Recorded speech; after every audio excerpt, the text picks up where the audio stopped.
ایران، امریکہ اور اسرائیل کی جنگ ایک ایسے نہج پر پہنچ چکی ہے جہاں ایک طرف امریکہ کی انا اور دوسری طرف ایران کی بقا سب سے بڑا ایشو ہے۔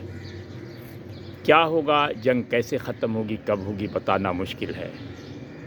امریکہ میں عوامی مخالفت کے باوجود صدر ٹرمپ اور ان کے مشیر آخری حربے کے طور پہ ایران میں زمینی فوج بھیجنا چاہتے ہیں، یعنی بوٹ آن گراؤنڈ۔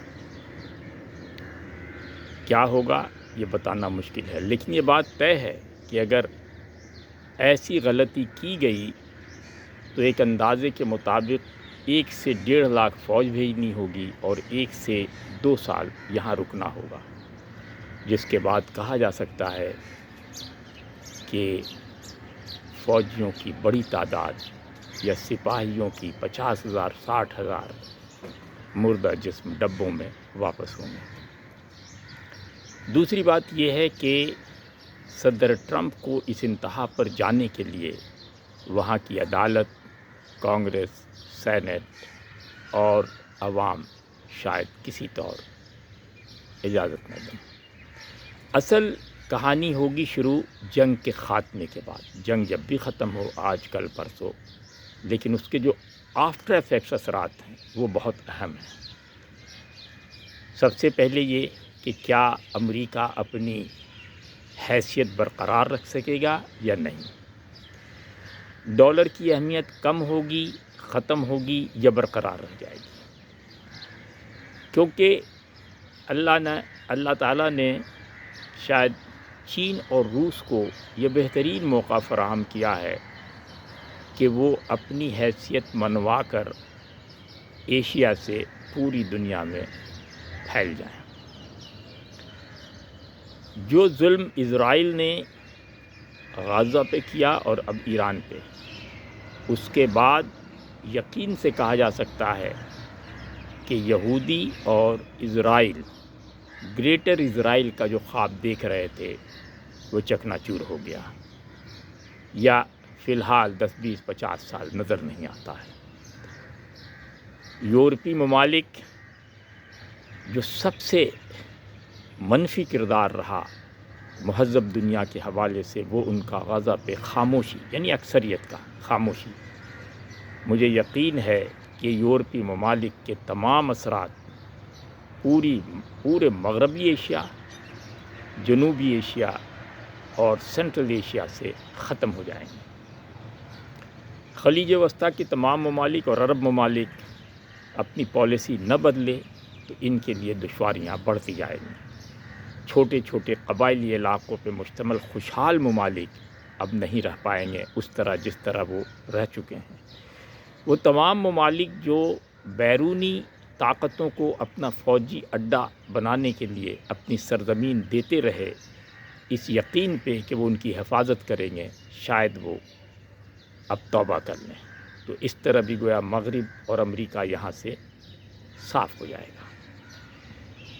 رہا ہندوستان کا مسئلہ، ہندوستان بھی اسرائیل کی طرح جس طرح انتہا پسندی پہ چلا گیا، اور نریندر مودی جس نے پچھلے دنوں کھلے عام کہا کہ ایک طرف گریٹر اسرائیل اور ایک طرف اکھنڈ بھارت، وہ خواب بھی بہت جلد ٹوٹ جائے گا۔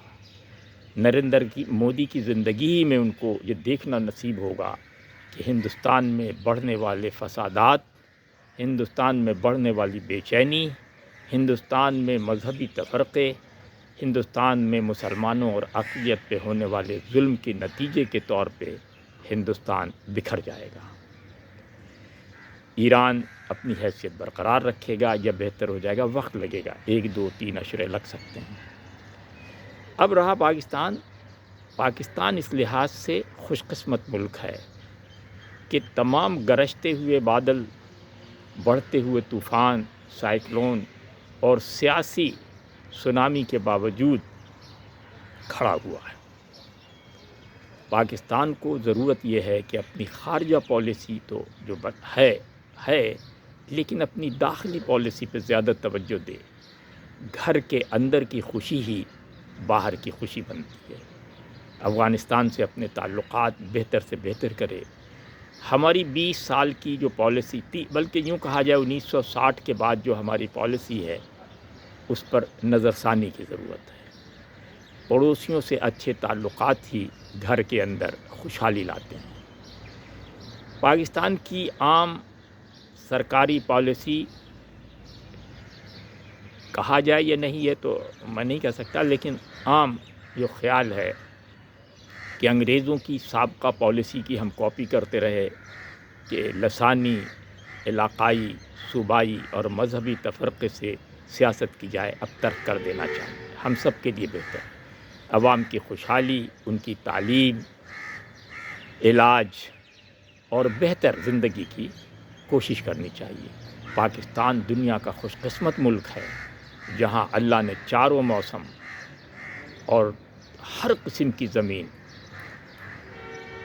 جواہرات اور سونے سے لدے ہوئے پہاڑ، پنجاب کی سرسبز دریا، سندھ کے دریا اور ریگستان، یعنی کوئی ایسی جگہ نہیں، سمندر، پورٹ، بہت کم ملک ہیں جن کو یہ تمام چیزیں میسر ہوں، ہمارے پاس ہیں۔ ہمیں اس کی قدر کرنی چاہیے۔ صرف ایک شرط ہے کہ اپنے غریبہ میں جھانکیں، تفرقے سے محفوظ رہیں۔ سوشل میڈیا پہ جو مذہبی انتہا پسندی ہے اس کو سختی سے کچلا جائے۔ ہر آدمی جو پیدا ہوا ہے وہ آزاد ہے اور اسے آزاد رائے رکھنے کا اختیار ہے۔ اس فلسفے کو سمجھایا جائے شعور کے ساتھ، ڈنڈے سے نہیں۔ میں سمجھتا ہوں کہ پاکستان کے پاس ابھرنے کا بہت موقع ہے اور یہ آگے بڑھتا ہے۔ سعودی عرب اپنی موجودہ پالیسی کی بنیاد پر بھی اور ایران سے اچھے روابط کے ساتھ، کیونکہ دنیا کے پورے مسلمان امہ کے لیے متبرک سرزمین ہے، اپنا وقار بحال بھی رکھ سکتا ہے اور قائم بھی رکھ سکتا ہے۔ ضرورت اس بات کی ہے کہ سعودی عرب بھی اپنی پالیسی پہ داخلی تو ٹھیک ہے، بیرونی پالیسی پہ نظر ثانی کرے۔ سب سے اہم جو اس میں سبق ملا ہے اللہ تعالیٰ کی طرف سے کہ تمام مسلم ممالک 56 یا 57 جتنے بھی ہیں، ان سب کو اب اپنے بازو پہ اعتبار کرنا چاہیے، اپنی صلاحیت کو اجاگر کرنا چاہیے، اپنے وسائل کو کام میں لانا چاہیے۔ بڑی طاقتوں کی طرف دیکھنا چھوڑ دیں، کچھ بھی حاصل نہیں ہوگا۔